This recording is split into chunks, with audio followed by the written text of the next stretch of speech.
उत्तर भारत के एक गांव नागपुरा में एक पुराना कुआं था जिसे लोग भूतेश्वर का कुआं कहते थे। इस कुएं की ख्याति इतनी भयावह थी कि रात तो छोड़िए, दिन में भी कोई उसके पास जाने की हिम्मत नहीं करता था। गांव में यह मान्यता थी कि उस कुएं में एक पिशाच रहता है जो इंसानी आत्माओं का भक्षण करता है। कहा जाता है कि लगभग 100 साल पहले इस गांव में एक लालची जमींदार भूतेश्वर सिंह रहता था।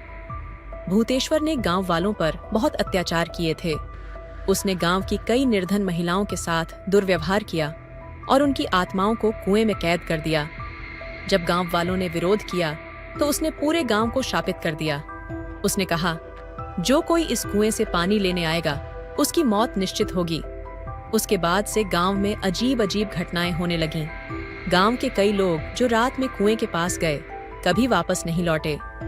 जो लौटे वे बुरी तरह से डर गए थे और कुछ ही दिनों में उनकी मृत्यु हो गई। लोगों का कहना था कि कुएं से औरतों की रोने की आवाजें आती हैं और कभी-कभी लाल आंखों वाला एक भयानक पिशाच दिखाई देता है।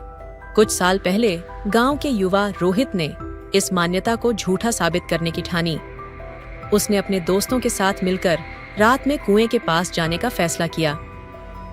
आधी रात के समय चारों दोस्त मशाल लेकर कुएं के पास पहुंचे।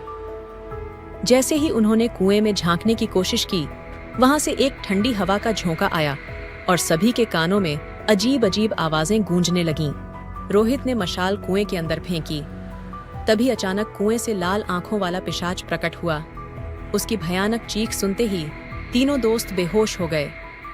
अगली सुबह गांव वालों को कुएं के पास रोहित का शव मिला। उसकी आंखें खुली थीं और चेहरा डर से विकृत हो गया था। उस घटना के बाद गांव वालों ने उस कुएं को पूरी तरह बंद कर दिया और वहां जाने पर सख्त पाबंदी लगा दी। लेकिन आज भी जब रात का सन्नाटा होता है तो कुएं से अजीब अजीब आवाजें आती हैं।